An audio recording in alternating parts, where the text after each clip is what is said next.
Hello guys. आज हम start करेंगे मैनेजरियल रेम्यूनरेशन कि किस तरह से जो भी हमारी कंपनी के अंदर की मैनेजरियल पर्सन हमको किस तरह से रेम्यूनरेट करती है, कंपनी किस तरह से पारिश्रमिक देती है। तो देखिए, इस चैप्टर में हम देखेंगे कि मैनेजरियल पर्सन कौन से होते हैं, उनको किस तरह से मैनेजरियल रेम्यूनरेशन दिया जाता है। नेट प्रॉफिट, अगर हमारे पास सफिशिएंट एडिक्वेट नेट प्रॉफिट है तो उसके बेसिस पे हम कैसे देंगे, और अगर आपके पास सफिशिएंट प्रॉफिट्स नहीं है, इनएडिक्वेट प्रॉफिट्स हैं, तो उस केस में इफेक्टिव कैपिटल के बेसिस पे हम जो है देते हैं। साथ साथ केस स्टडीज करेंगे पॉइंट्स को क्लियर करने के लिए। नेक्स्ट टाइम मैनेजरियल पर्संस कौन कौन से हैं, देखो, managing director, whole time director, part time director and managers. They are called KMP, means key managerial persons. Managerial remuneration क्या होता है कि जो भी इनको हम पेमेंट करते हैं, जितने भी हमारे केएमपीस हैं, तो this is called managerial remuneration. तो रेम्यूनरेशन की लायबिलिटी देखो किस तरह से है। रेम्यूनरेशन की लायबिलिटी के अंडर सेक्शन 197 हम देखेंगे कि जितने भी हमारे की मैनेजरियल पर्सन पब्लिक कंपनी जो हमको 11% से ज्यादा 11% की सेलिंग है, कि इससे ज्यादा का हम रेम्यूनरेशन एक फाइनेंशियल ईयर के अंदर पेमेंट नहीं कर सकते as per the provisions of schedule 5। तो देखो, ये अगर आपके पास एडिक्वेट प्रॉफिट्स अवेलेबल हैं तो हम नेट प्रॉफिट के बेस पे जितने भी हमारे मैनेजरियल पर्सन हैं, चाहे सारे हैं चाहे एक है, तो ये उनकी लिमिट्स आपको दे रखी है। अगर सारे हैं कि होल टाइम डायरेक्टर भी हैं, पार्ट टाइम डायरेक्टर भी हैं, मैनेजर भी हैं, तो 11%, ये मैक्सिमम लिमिट है। अगर कंपनी के पास एक एमडी है या फिर एक WTD mean whole time director है या फिर एक मैनेजर है, तीनों में से कोई भी एक है, तो 5% कंपनी देगी। अगर कंपनी के पास एक से ज्यादा एमडीज हैं या होल टाइम डायरेक्टर है या मैनेजर्स हैं, दो एमडीज हैं या दो होल टाइम डायरेक्टर हैं, तो 10%, या एक एमडी है एक मैनेजर है, एक एमडी एक डब्ल्यूटीडी है, तो जैसा भी है तो 10% दे सकती है। अगर कंपनी के पास ना तो एमडी है ना होल टाइम डायरेक्टर है, तो उस केस में कैसे करेंगे, देखो, अगर डायरेक्टर्स हैं जो ना तो एमडी है ना होल टाइम डायरेक्टर है, मतलब पार्ट टाइम डायरेक्टर हो सकता है, और कंपनी में पहले से एक एमडी या डब्ल्यूटीडी, तो 1% हम क्या है उसको देंगे। अगर कंपनी के पास क्या है एक से ज्यादा डायरेक्ट, कंपनी के पास कोई एमडी नहीं है, तो होल टाइम डायरेक्टर नहीं है, मतलब सारे पार्ट टाइम है, तो कंपनी 3% दे सकती है। तो देखो, टोटल 11 कैसे बना। अगर कंपनी के पास मोर देन वन एमटी या होल टाइम डायरेक्टर है तो कंपनी 1% देगी, तो 10 और 1 11%। तो ये था प्रॉफिट के बेस पे। अगर कंपनी के पास इनएडिक्वेट प्रॉफिट है या है ही नहीं, मान लो 1 रुपये प्रॉफिट है, तो this is not sufficient profit, तो उस बेसिस पे इफेक्टिव कैपिटल के बेस पे as per company law company के रेम्युनरेशन दे सकती है। तो इफेक्टिव कैपिटल हम कैसे कंप्यूट करेंगे, देखो, पेड अप शेयर कैपिटल दोनों लेंगे, चाहे प्रेफरेंस है चाहे आपकी इक्विटी है। लेकिन अगर एप्लीकेशन मनी रिसीव हुआ लेकिन अलॉटमेंट नहीं हुआ शेयर्स का, जैसे आप अपनी बैलेंस शीट में दिखाते हैं share application money pending allotment, तो उसको हम नहीं लेंगे। सिक्योरिटीज प्रीमियम इंक्लूड करेंगे, reserves and surplus, revaluation reserve को आप एक्सक्लूड कर देंगे। जितने भी लॉन्ग टर्म लोन्स हैं, डिपॉजिट्स हैं जो मोर देन 1 ईयर वाले हैं, 1 ईयर वाले मीन्स वर्किंग कैपिटल लोन्स आपने नहीं लेने हैं, आपने long term loans, deposits more than 1 year. Investment, अगर नॉन इन्वेस्टमेंट कंपनी है, मतलब बिजनेस से बाहर पैसा इन्वेस्ट किया है, तो हम छोड़ देंगे। अगर वो इन्वेस्टमेंट कंपनी है तो इंक्लूड करेंगे, क्योंकि दैट इज अ स्टॉक। जितने भी एक्यूमुलेटेड लॉसेस है मींस पी&एल का डेबिट बैलेंस है, फिक्टिशियस एसेट्स है, इनको हम क्या करें, क्योंकि पी&एल में से राइट ऑफ होता है, तो इसलिए इनको डिडक्ट कर देंगे। तो बैलेंसिंग फिगर जो आपके पास आएगा सारी एडजस्टमेंट के बाद, this will be effective capital.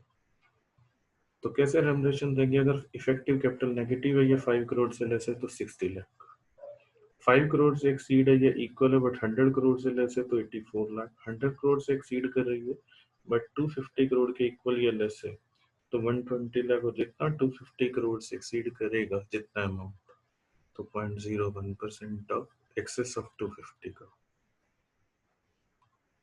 तो ये इफेक्टिव कैपिटल के बेस पे। तब नेट प्रॉफिट कैसे कंप्यूट करते हैं, तो नेट प्रॉफिट लेंगे जितनी भी डिसअलाउड आइटम्स है, क्योंकि हमें प्रॉफिट बिफोर टैक्स चाहिए, इसलिए प्रोविजन फॉर टैक्स या इनकम टैक्स जो भी आपको गिवन हो डिसअलाउड करेंगे।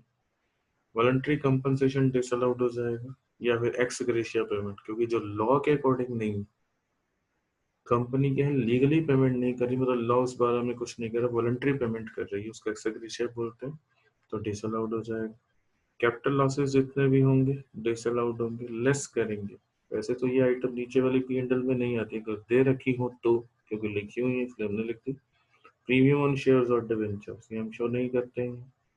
रिसीव जो हो रहा है सिक्योरिटीज प्रीमियम में जाता है जब रिसीव होता है, तो profit on forfeited share capital reserve में जाता है, या फिर कैपिटल नेचर के profit, loss on sale of fixed asset, या फिर profit on sale of fixed asset undertaking, तो इनको इंक्लूड नहीं करेंगे। तो ये नेट प्रॉफिट आपके before tax before managerial remuneration हमने लेंगे। तो देखो ये पॉइंट्स ध्यान रखने, कौन सी आइटम अलाउड है, कौन सी आइटम डिसअलाउड है। Profit on sale of fixed asset,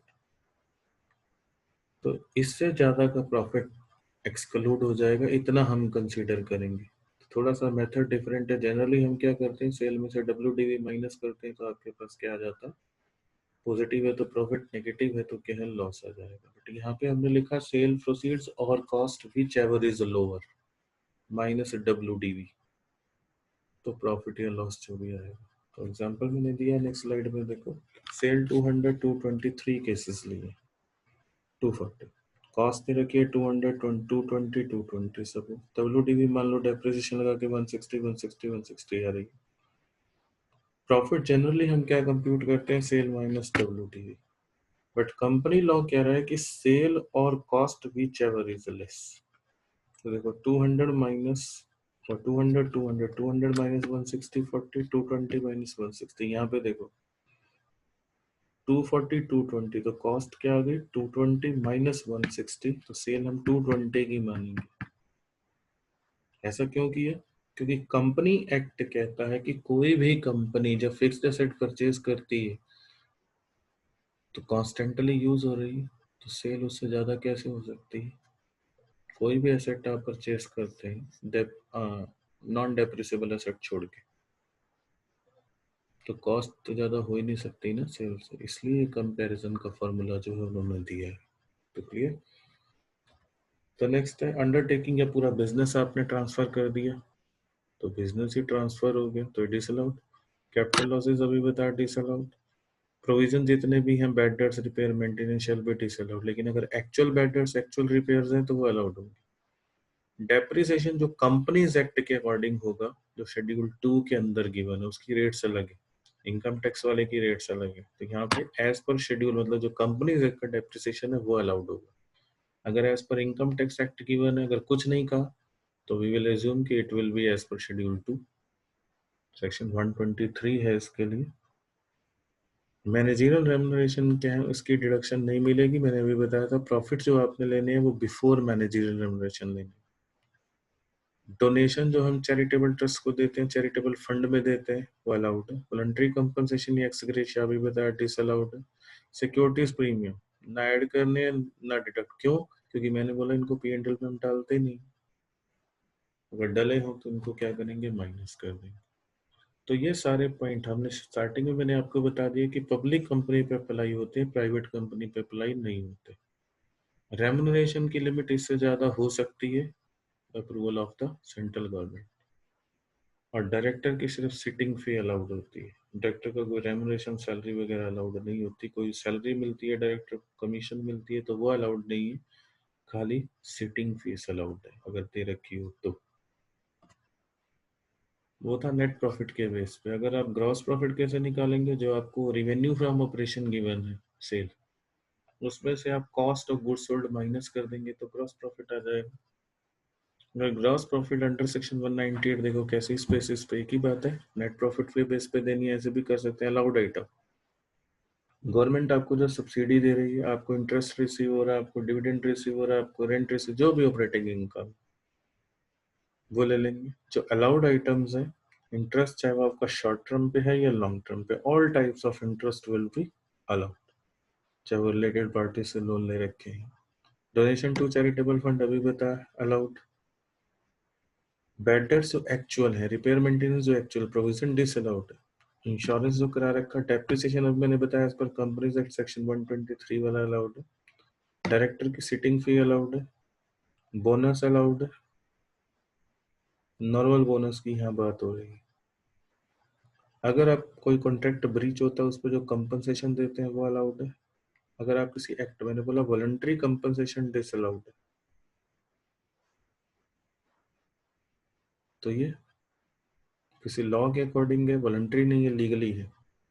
multiple shift allowance है कि जो कंपनी आपकी डिफरेंट डिफरेंट शिफ्ट्स में चलती हैं, 3 शिफ्ट्स में 8-8 घंटे की 3 शिफ्ट में चलती हैं, तो वहां पे क्या मल्टीपल शिफ्ट अलाउंस मिलता है, तो वो भी क्या होगा, अलाउड होगा। तो सारा प्लस माइनस करके जो आएगा, this will be the net profit before tax.